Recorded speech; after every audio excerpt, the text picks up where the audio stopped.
सिंधु समाज दिल्ली द्वारा राजेंद्र नगर में मंगलवार को भगवान झूलेलाल चालीहा कार्यक्रम के 8वें दिन बड़ी धूमधाम और भजन पर नाच गाकर संपन्न हुआ। इस अवसर पर सिंधु समाज दिल्ली के महासचिव श्री नरेश बेलानी ने बताया, आज 8वें दिन भगवान श्री झूलेलाल जी को भक्तों ने बड़ी धूमधाम के साथ उनकी आराधना की और इस दौरान कई अन्य गणमान्य अतिथि भी शामिल हुए। श्री नरेश बेलानी ने आगे कहा कि अब सिंधी समाज भी चाहता है सरकार में भी सिंधी समाज की भागीदारी हो, इसलिए सभी राजनीतिक पार्टियों से अनुरोध है, आगामी दिल्ली विधानसभा चुनाव में सिंधी समाज की मतदाताओं के आधार पर उनके भावनाओं का ध्यान रखते हुए दिल्ली में 5 सीटें सिंधी समाज के लिए आरक्षित होनी चाहिए। और साथ ही यह भी कहना चाहता हूं कि सिंधी समाज आजादी के बाद सिंध वर्तमान पाकिस्तान से सब कुछ छोड़कर विस्थापित बनकर भारत आए। अपनी मेहनत के बलबूते सिंधी समाज ने सभी क्षेत्र में देश का गौरव बढ़ाया। इसलिए हम केंद्र सरकार से पुरजोर मांग करते हैं कि हमें अपनी पहचान के लिए सिंध राज्य नहीं मिला कोई बात नहीं, पर अब हमें अपनी पहचान के लिए दिल्ली में सभी राज्यों के भवनों की भांति सिंधु भवन चाहिए, ताकि देश विदेश के रहने वाले सिंधी समाज का अपना सिंध प्रांत छुटने का दुख कम हो सके। भगवान श्री झूलेलाल के चालीहा कार्यक्रम के समापन अवसर पर सिंधु समाज राजेंद्र नगर दिल्ली के कार्यकारिणी सदस्य अध्यक्ष श्री जगदीश नागरानी, उपाध्यक्ष श्री हरीश काकवानी, उपाध्यक्ष श्री किशन झुरानी, अतिरिक्त महासचिव श्री अशोकदीप टेकचंदानी, अतिरिक्त महासचिव श्री कमल रामचंदानी, अतिरिक्त महासचिव श्री जगदीश भाटिया, अतिरिक्त महासचिव श्री सूरज प्रकाश, कोषाध्यक्ष श्री कमल टेकचंदानी इत्यादि लोग उपस्थित हुए।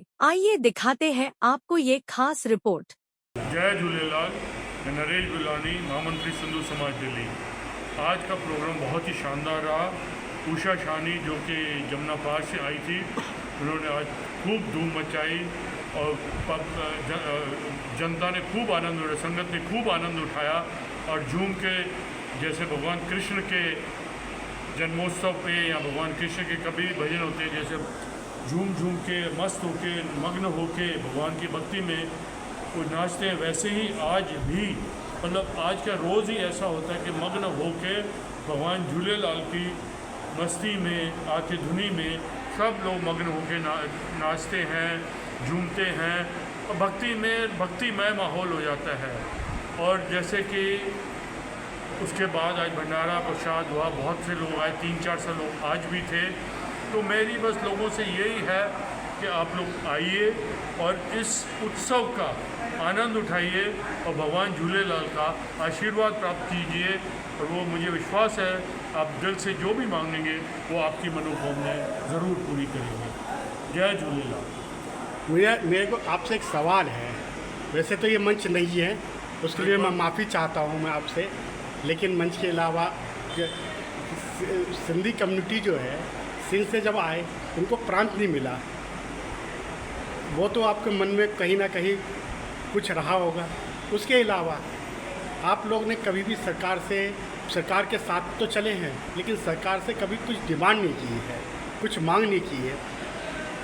ये हो सकता है कि शायद अब इस 75 सालों में आप अपने रोज़गार में रहे, लेकिन आज आप लोग संपन्न हो गए हैं, देश को बहुत कुछ देते हैं, तो क्या राजनीति में आप लोग प्रवेश करना चाहेंगे? वैसे तो ये मंच नहीं है राजनीति के बारे में बात करने का, पर कोई बात नहीं। राजनीति और धर्म आज के ज़माने में इकट्ठे चलते हैं और भगवान कृष्ण ने खुद कहा है, उन्होंने भी जाके अपने हक के लिए लड़ाई हुई थी महाभारत, पर हम कोई लड़ाई नहीं चाहते, हम शांत स्वभाव के हैं। वो समय अलग था, आज का टाइम अलग है, पर हमें बिल्कुल प्रांत नहीं मिला, उस चीज़ का हमें अफसोस है और वो हमेशा रहेगा। जैसे मैंने पीछे प्रेस कॉन्फ्रेंस में भी बोला था कि हम लोग जो हैं, हम एटलीस्ट गवर्नमेंट से अब हम ये डिमांड रखते हैं और हमारी अपेक्षा है कि गवर्नमेंट ज़रूर पूरी करेगी कि हमें एक सिंधु भवन कम से कम दिल्ली में बनना चाहिए। उसको हम अपने आप डेवलप कर लेंगे। हमें एक दिल्ली के मेन में कनॉट प्लेस या आसपास के कहीं जो कि सेंटर हो दिल्ली का, वहाँ पे हमें कोई जगह दी जाए। इतनी बिल्डिंगें अब खाली होने वाली हैं, मुझे उम्मीद है, और उसको हम अपने आप और एक वो जो हम डेवलप करेंगे वो देखने वाली होगी और नॉन सिंधी भी आके उस बिल्डिंग को देखना चाहेंगे। और दूसरी जहाँ तक राजनीति की बात है, अब जैसे दिल्ली में चुनाव आने वाले हैं, तो अब हमारी डिमांड हमारी किसी पर्टिकुलर पार्टी से नहीं, हमारी सबसे ये डिमांड है कि हमें आने वाले टाइम में कम से कम 5 सीटों पे हमारे सिंधी उम्मीदवार चाहिए, क्योंकि ऐसी कम से कम 5 जगह हैं जहाँ पे हमारे सिंधी लोग हार जीत में फ़र्क डाल सकते हैं। तो मेरी अब ये हमारा हक बनता है कि हमें 5 सीटें चाहिए, क्योंकि अब हम लोग सक्षम हो चुके हैं।